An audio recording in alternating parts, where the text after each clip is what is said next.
एक राजा था। उसका 3 लड़के थी। एक दिन राजा तीनों लड़की के बुलाई।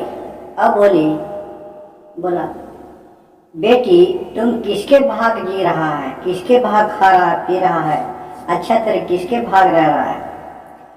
दो बेटी बोली, पापा आपके भाग, मैं अच्छे तरह जी रहा हूँ, खा रहा हूँ, पी रहा हूँ।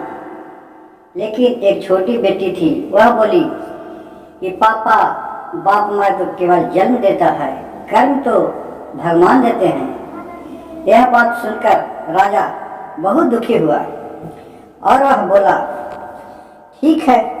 मन ही मन वह कुछ नहीं बोला और मन ही मन वह बहुत दुखी हुआ। कुछ दिन बाद बीतने के बाद जब सब लड़की को पढ़ाया लिखाया तीनों के, और जब शादी ब्याह करने लायक हो गया तो दोनों बेटी को अच्छे अच्छे घर में शादी की और छोटी वाली के लिए वह नौवा ब्राह्मण को भेज दिया कि जाओ सबसे जो गरीब होगा, गुजारा होगा, अलाचार होगा, उसी को साथ इसको शादी करूँगा। देखते हैं कि इसको भाग में कैसा भगवान लिखा है। जो यह सुनकर नौवा ब्राह्मण छोटी वाली लड़की को वर ढूंढने के लिए निकल गए दूसरा राज्य में। उन लोग खोज रहे हैं चारों पट्टी कि इसको वर बहुत राजा बोले हैं कि सबसे जो अलाचार होगा उसी के साथ इसको शादी कर देंगे। लेकिन यह जो छोटी वाली लड़की थी वह शिव गुरु के बहुत ही पूजा पाठ करती थी। मन मन ओम नमः शिवाय, ओम नमः शिवाय शिवम उठती थी और करते रहते थे। वह मंदिर नहीं जाती थी, लेकिन वह भगवान का ध्यान पूर्ण जरूर करती थी। इधर के बाद इधर है और उधर जो ठाकुर ब्राह्मण घूमने के लिए तो घूमते घूमते घूमते घूमते देख रहे हैं कहूँ नहीं कोई बर मिला। तो देखिए शिव गुरु का महिमा कि एक जंगल में एक मोर था पड़ा हुआ, एक वृक्ष के नीचे घायल। इन लोग के नजर उसी मोर पर पड़ा। इन लोग क्या किया कि मोर के उठा के और राजा के पास लेके चले आया। बोला, राजा इससे तो अच्छा और कोई बल मिल ही नहीं सकता है। यह मोर जंगल में पड़ा हुआ था। यह देखकर राजा बहुत खुश हुआ। उसने कहा कि ठीक है, इसी के साथ शादी इस लड़की को कर लो। यह बात जब रानी और उसकी छोटी बच्ची को मालूम हुआ तो वह बहुत ही दुखी हुआ और कहने लगा, हे महादेव, क्या मेरे भाग में लिखे हैं, लेकिन कर भी सकती है तो क्या बात राजा का बात का उल्लंघन भी नहीं कर सकती है, क्योंकि वह पहले ही बोल चुकी थी कि बाप माँ तो केवल जन्म देता है, कर्म तो भगवान देते हैं। इसी बात का राजा का चिढ़ भी था। उसी के साथ स्वयंवर लगा, शादी ब्याह हुआ और धन दौलत देके कुछ भी, और घोड़ा से राजा अपने बेटी को विदा करके जंगल में जिस पेड़ के पास था उस पेड़ तक अपने नौकर के द्वारा पहुंचा दिया। वहां से पहुंचा के सब लौट गया। अब वह बेचारी जंगल में क्या करे, उसी जगह एक झोपड़ी बनाई और मोर को अपने उसी झोपड़ी में रहने लगी बेचारी। कुछ दिन बाद बीता तो वह मोर भी मर गया तो यह भी कहा कि वह क्या मेरे कर्म में लिखा है कि जिस बाप माँ छोड़ा जिस मोर पर, वह मोर भी आज चल बसा। अब मैं अकेला पड़ गया हूँ। सोचा कि चलो कोई बात नहीं, अब तो पिता के पास तो जाऊंगा नहीं मुंह दिखाने के लिए। अब वह कहा गया कि जंगल से लकड़ी काट के और इसी को सरा बनवाया और उसी पर सोचा कि आग लगा कर दोनों इसी में मर जाऊंगा। पति और मैं दोनों भगवान का प्यार हो जाऊंगा। और यह सारा पर बैठ के रोने लगी बहुत जोर जोर से, यह सोच के। उसी समय शंकर जी और पार्वती जी जंगल में घूमने के लिए निकले थे, क्योंकि त्रिलोकीनाथ जान रहे थे सब उन्हीं का रचा हुआ था। उनका महिमा अगम अपार है। उनका महिमा कौन जान सकता है कि क्षण भर में क्या कर सकते हैं।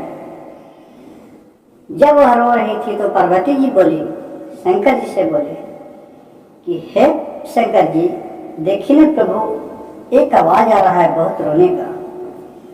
शंकर जी बोले कि हाँ, आ तो रहा है जंगल से रोने का आवाज।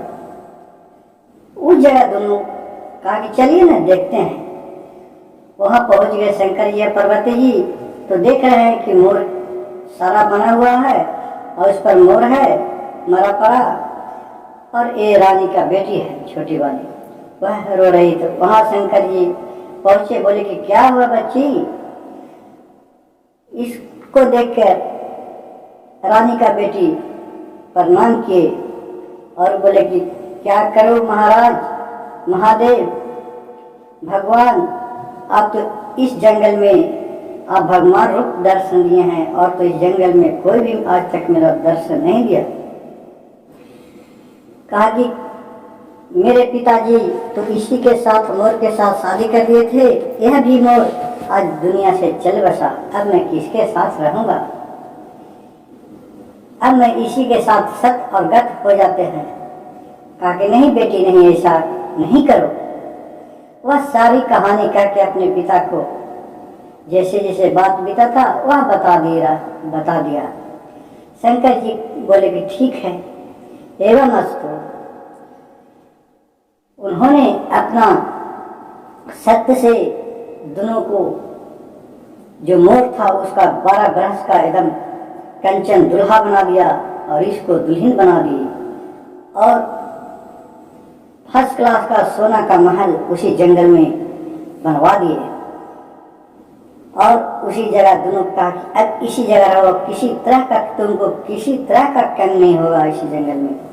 और नौकर चाकर सब भगवान का देन था, सबको हुआ अप्रूपी हो गए। उनको नाव, उसको पीछे 4 गो आगे पीछे चलने वाला हो गए। अब उसी तरह कुछ दिन बीतने के बाद अब राजा से रानी से राजा बोली कि हे महाराज, जब से छोटी बेटी गई है, जब से एक बार भी उसका हालचाल नहीं लिए कि कैसा है। कहा क्या लूँ जंगल में जाके, वो बचती है कि क्या होती है, अब उसके मोर के साथ शादी कर दिया, क्या जंगल में कर जाऊंगा। कहा कितना है तो बेटी तो अपना बेटी होती है, कम से कम एक बार भी हाल चाल ले लीजिए। कहा कि ठीक है। उन्होंने अपने नौकर चाकर को, ब्राह्मण को भेजा कि जाओ जिस जगह पे उस मोर को देखा था उस जगह पर जाओ और देखो वहाँ है मेरी बेटी किस तरह से है। नहीं, वहाँ गया तो ठाकुर और ब्राह्मण तो देख रहा है कि वहाँ तो गजब का महल बना हुआ है, और उसको तो मोर के पत्ते नहीं है, जगह एकदम चेंज हो गया। अब उस महल के चारों पट्टी घूम घाम के एक ठाकुर और ब्राह्मण देख रहा है कि वाह, ये महल कहाँ से आ गया। उतने में उसको छोटी बेटी नजर पड़ा इस ब्राह्मण पर, तो दोनों को बुलाया और बहुत इज्जत प्रतिष्ठा के साथ उनको दोनों के खाना पीना खिलाया और अपने पिताजी या माताजी का समाचार पूछने लगा। यह सब कुशल मंगल कहें। कहा कि ठीक है, कि जाके पिताजी से बोल दीजिएगा कि मैं उसकी छोटी बेटी सकुशल हूँ। उन्होंने वहाँ से राजा के पास आया और सारी कहानी कह के सुना दी, लेकिन राजा को यह बात विश्वास न हुआ। कुछ दिन के बाद रानी और राजकुमार दोनों स्वयं ही यहाँ पहुँचे अपने ससुराल में राजा के पास, जबकि वो दोनों जो लड़की को अच्छा घर में किया था वो दोनों गरीब हो गई और सबसे राजा यही हो गया। इसको देखकर राजा और वो दोनों बहन थी वह बहुत अफसोस करने लगी और कहा कि भगवान का महिमा अगम अपार होता है, इनसे कोई नहीं जानता है कि क्षण भर में क्या हो जाएगा।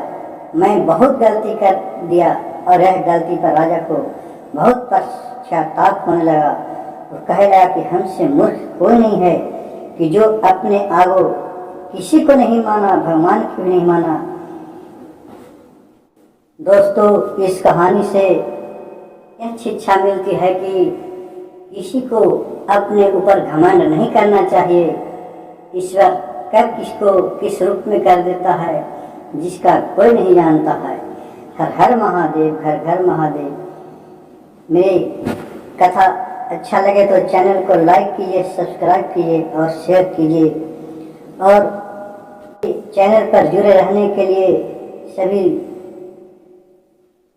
भक्तगणों के धन्यवाद करती हूँ। हर हर महादेव।